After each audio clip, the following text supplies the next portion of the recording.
Welcome in, Cult Lords fans. Here to do another movie review for you. And this one's going to be a little bit interesting. The movie review is for A Haunting in Venice. Where's my moustache? My mustache. Yes. You can hear the ghost walking around. Yes. That can't happen next time, but... The phantom walking around. Yes. All right. Well, this is the third installment of the Kenneth Branagh Hercule Poirot movies from Agatha Christie. Haunting in Venice. If you're new to the channel, make sure you hit subscribe, hit like, tell us in the comments, did you like this movie? Did you agree with what we're about to say or not say? I'm going there in a second. Even not saying means something. Yes. So, if you have not seen this movie yet, I have a warning for you. What? Spoiler alert! We're going to go into heavy spoilers, at least Dayton shall. And if you have not seen this movie and you don't want that ruined for you, hit the pause button, head down to your local TV shop, purchase a nice 65-inch TV. I think this warrants an 80-inch, right? Oh, just yeah. for the scenes alone. Just go with an 80-incher and then, bring it home and watch this movie. So, okay. Yes. Before we... Cheers, Dane. Cheers.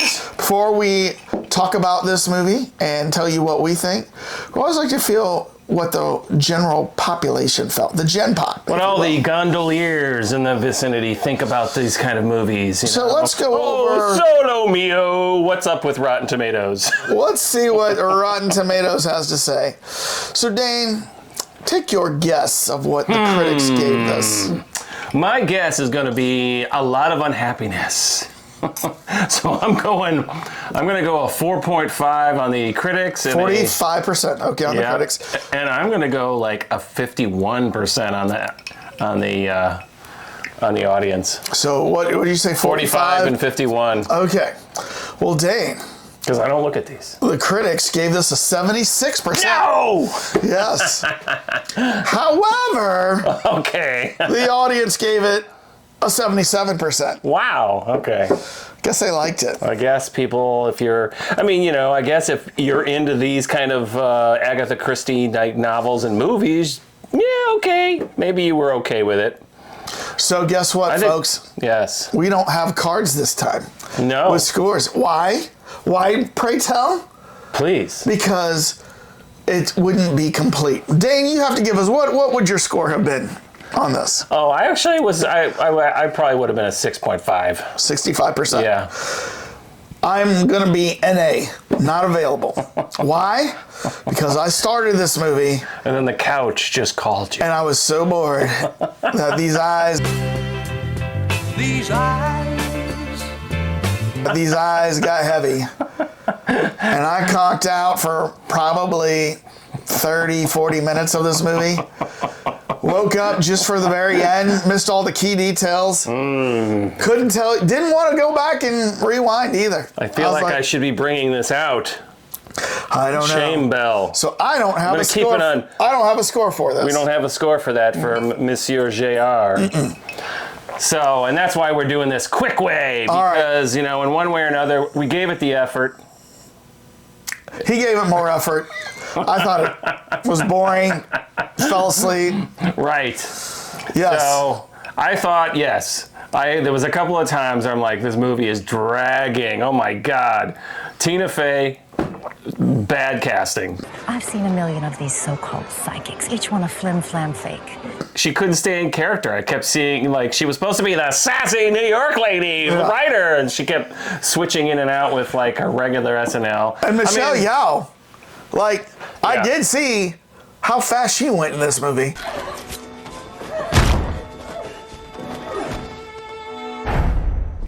You know what I mean? Right.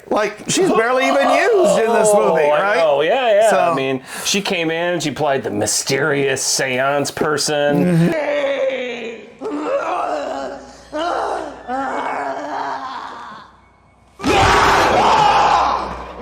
And then you had the little precocious kid who was reading, horror, Edgar Allan Poe, I think it was. Yeah, his dad is kind of like a mental case. Dad? Are you alright, Dad? Do you need a pill?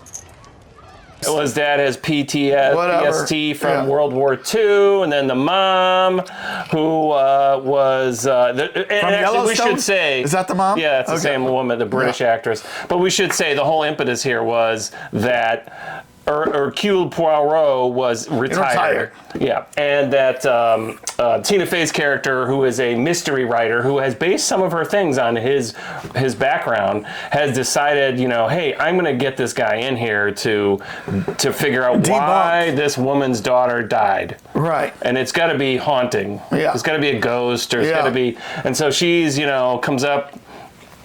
I'm revealing stuff here. She works with the police guy who's Hercule's bodyguard. He figures out, hey, I'm gonna bribe him to get him in here, and so then they convince him to show up. Mr. Poirot, there is a lady here. She says she's in Venice on urgent business. Yes. And you know what? That guy, I've seen him in some other movies. He's a tough guy. I think he's been in a Bond movie too. No, he's been in John Wick. John Wick. Okay. Yes, he was one of the bad guys in John Wick. Jonathan, just walk away. Yeah, Jonathan. Walk away. He did not play a very tough guy here. He was like getting knocked around, and Right. We need a subtle tough guy here. And so, anyways, they convince him to come out of retirement, go investigate this whole thing. No more picking out the perfect egg for the breakfast. I know. Yeah. He's been just lazing about. Yep. In Venice. I mean, the settings were amazing. I will say that. But the problem with this whole movie is that they assume that. Is that a ghost? Then I guess it's safe to start the party! And so basically, they pull him out of retirement, and he is convinced to go in and investigate this particular murder about the daughter that killed herself, supposedly, because she was possessed by ghosts. Seeing things, shadows. The children are calling her, she said. They want you here with them. It drove her mad.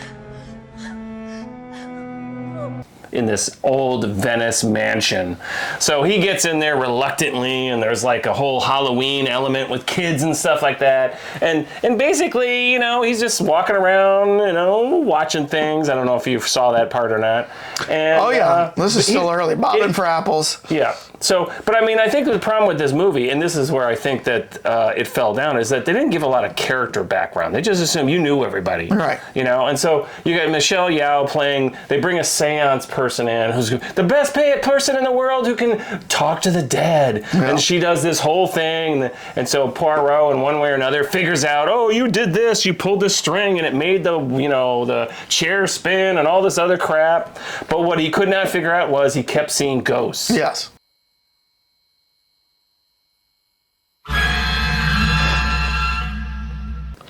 And I'm assuming you didn't see this part. I saw this part, because I saw. No, but do you know why he was seeing ghosts?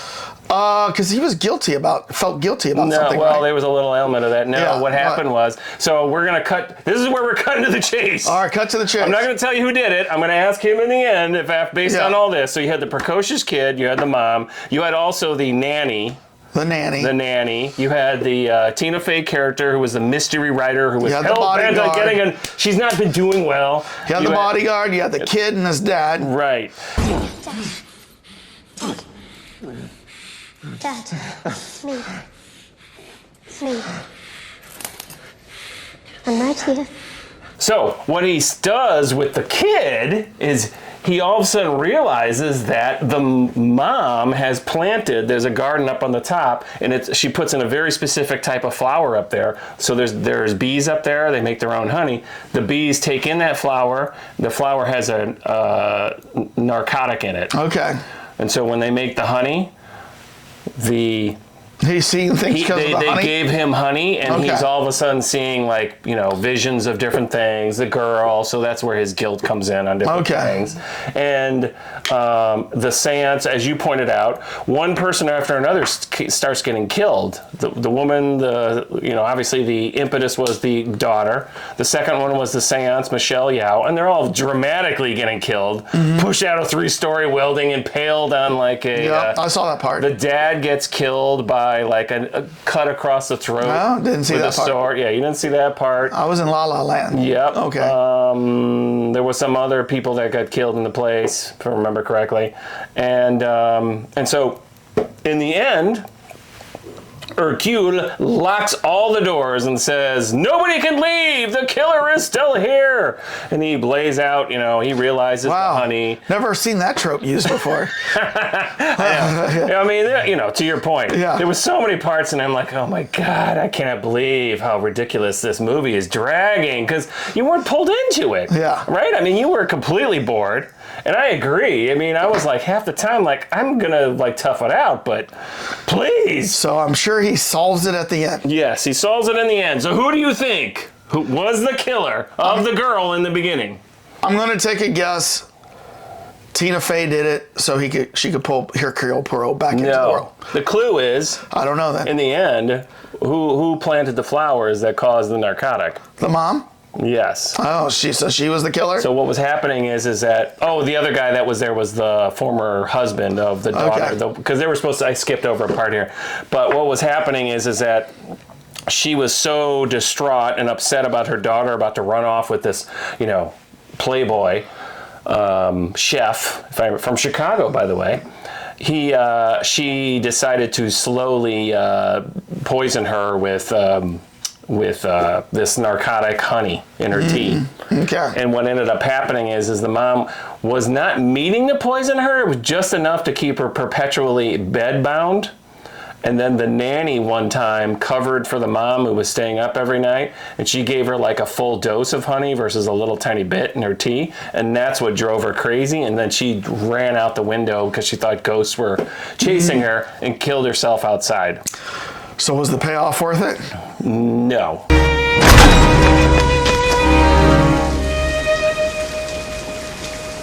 I couldn't let her go. She was mine.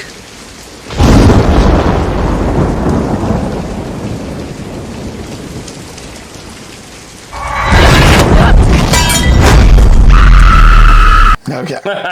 Because the other thing is, which is always classic Agatha Christie, is there was a bribery, there was a blackmail note going around, and so the mom thought it was the dad. That's why she killed the dad.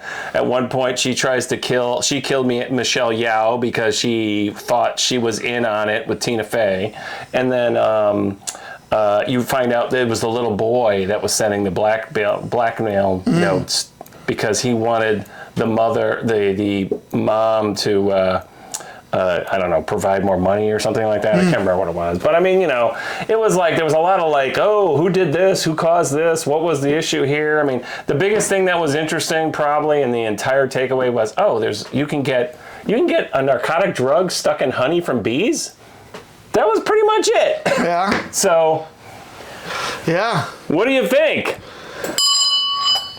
What do you think? I think it's ready to take out the shame bell. It's shame, shame, shame. Well, I can say this. God. I saw Murder on the Orient Express, and I thought that was okay. Yeah, Death on the Nile. Then I saw Death on the Nile, and I actually kind of liked that one. This one, man, the trailers had me going. It looked spooky and everything. Yeah, they did a great job with it. When Michelle Yao died, and and I realized, this isn't really going to be about the spookiness, right? I don't know. I started getting bored and fell asleep. When I woke up, sometimes if I ever fall asleep watching a movie, occasionally I'll be like, I got to rewind and watch that again. Right. Not this one. I didn't feel like it. I was telling you, I don't want to review this one. You're like, no, I want to review this one. And I'm We're like, gonna all make right. it quick. So there you have it.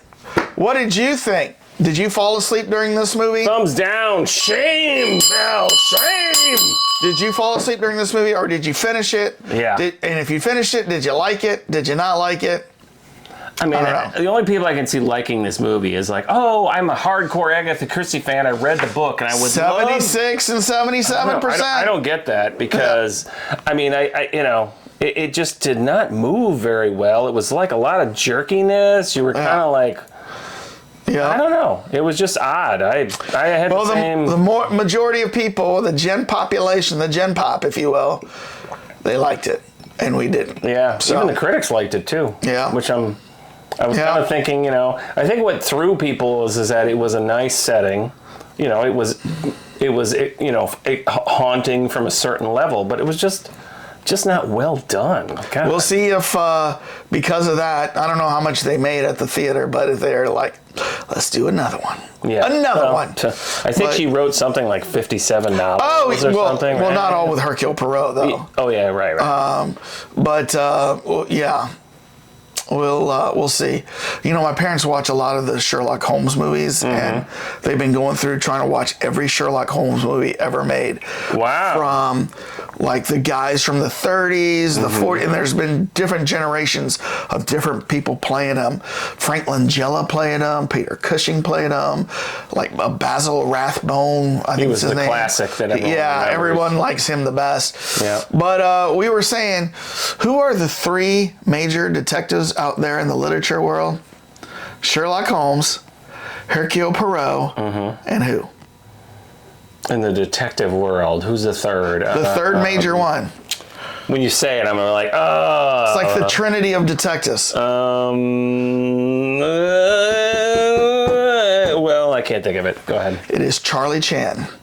Charlie Chan. Oh, yeah. Well, I'm surprised no one's remade Charlie Chan. So this was the discussion that my parents and I had is, where's there a Charlie Chan movie? I mean, are they thinking that that's like outdated? And I think you get a lot of great, Asian actors that could play a Charlie Chan and be smart, intelligent, solve murders. But haven't seen one yet. I mean, I think why not have Jackie Chan play Charlie Chan? True. Who knows? So that seems obvious. Yeah. I mean, I think the problem with that one was it was a Hollywood-made. It was a Hollywood-made movie. And it was like most of the time white guys playing Charlie Chan, right? So that was the thing. But take it back. Right. Take Charlie Chan back. Come on, the guy who played the Seven Rings guy. Take it back. I don't know. Charlie, I mean, to your point, I mean, that seems to be the big thing right now is these ethnic actors need to take back the original stories that didn't come, were based on stereotypes, but like redo them so that they make sense. All right. Well, Dane. Yes. Why don't you get us out of Venice? I guess I'm going to use my shame bell to get us out of Venice. Peace out, everybody.